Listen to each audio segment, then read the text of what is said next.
Looks like this guy got murdered, dude. Looks like he got gutted about 5 times. And they caught his room on fire, left him. In the early hours of a July morning in 2023, firefighters in Daytona Beach walked into a burning home and found a 79-year-old man dead on the upper floor. The scene was chaotic: blood, flames, and a knife left near the body. Hours later, police discovered his roommate wandering barefoot near a restaurant, carrying a knife and a hammer, her clothes torn, her legs streaked with blood. Within weeks, investigators uncovered a trail of evidence that pointed directly back to her. And within 2 years, the shocking truth would be laid bare in a Florida courtroom. This is the dark truth. We don't just tell stories, we unravel them.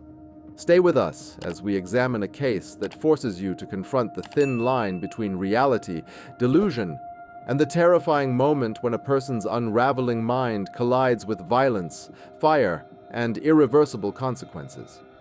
A case that will leave you questioning what someone can become when their world collapses from the inside out, and the truth ends with a knife on the floor and a life lost forever.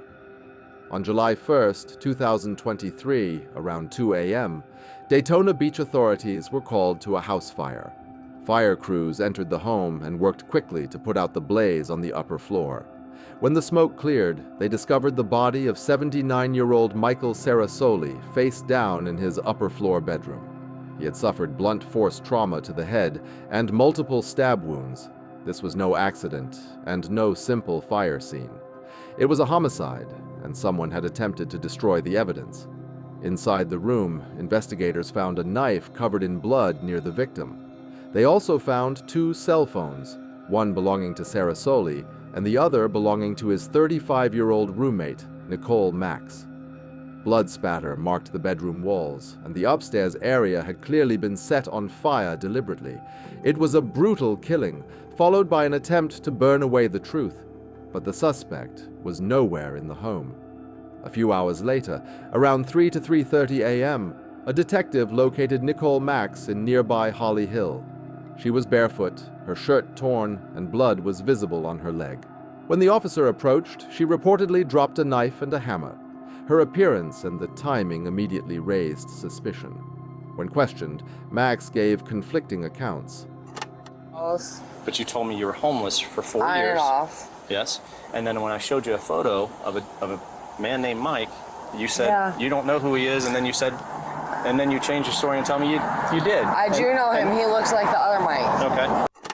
You also told me you haven't seen him in days, and the next thing you know, you tell me you saw him after the hospital. After the hospital. Yeah, I live there. And then what were you guys doing after the hospital?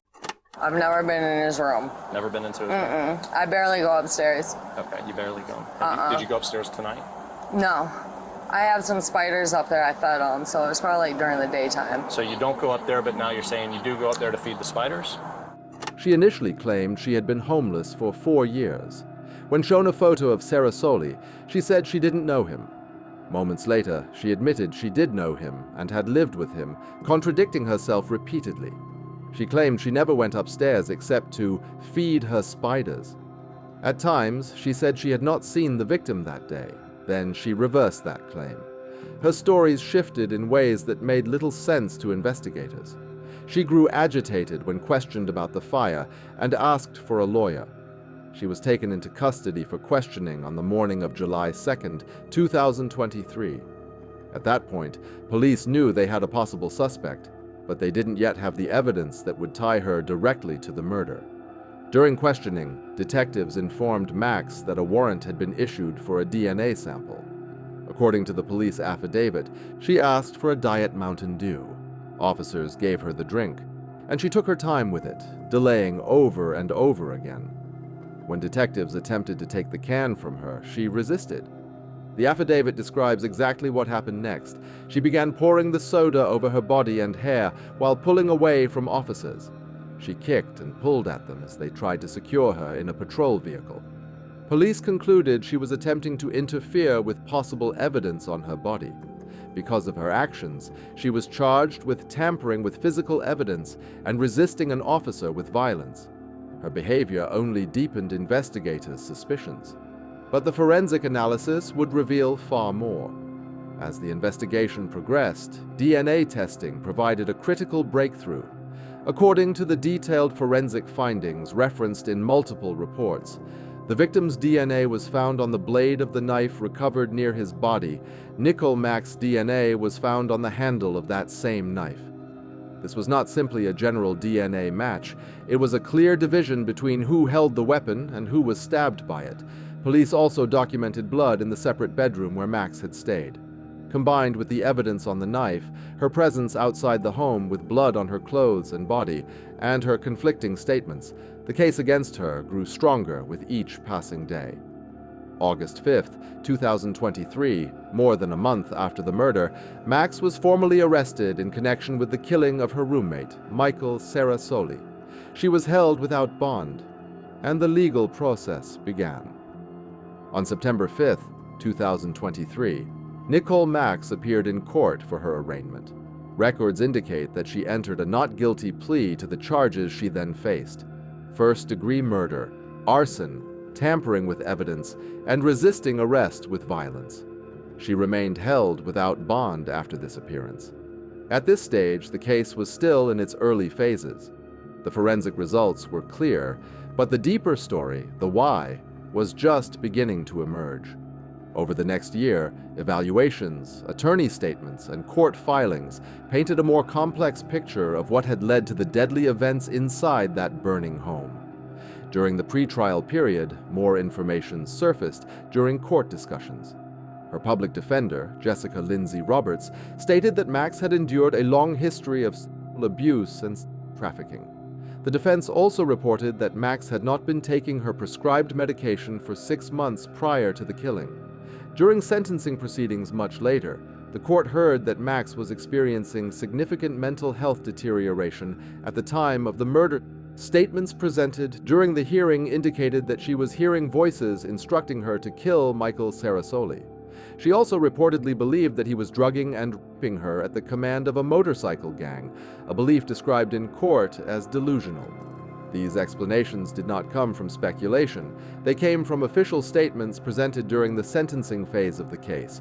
The judge acknowledged her traumatic history while also noting the seriousness of the crime. The court records make one thing clear. Whatever the internal reality was for Maks during the incident, the violence inflicted on Cerasoli was undeniable. In February 2025, more than a year and a half after her arrest, Nichole Maks formally accepted a plea deal in court. She changed her plea from not guilty to no contest.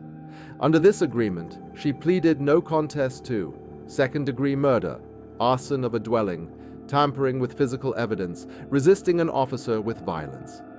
This plea reduced her exposure from a mandatory life sentence, required for first-degree murder, to a sentencing range between 35 and 75 years. By accepting the deal, she allowed the court to proceed directly to sentencing.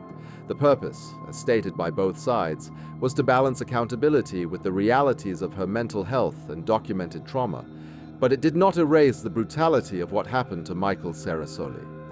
She was sentenced to 35 years in prison, the minimum allowed under her plea agreement. With that ruling, the case of the murder of Michael Cerasoli formally came to a close. A 79-year-old man had lost his life, and the woman responsible, his own roommate, would spend decades behind bars.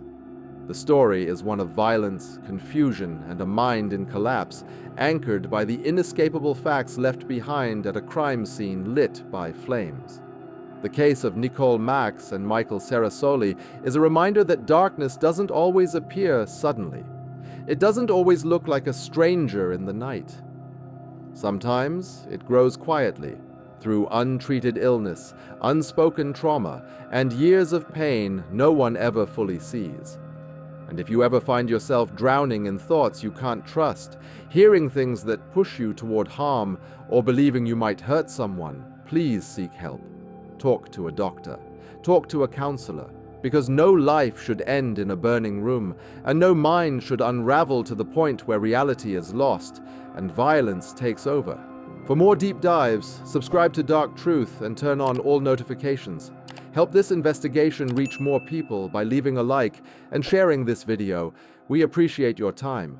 We'll see you in the next case.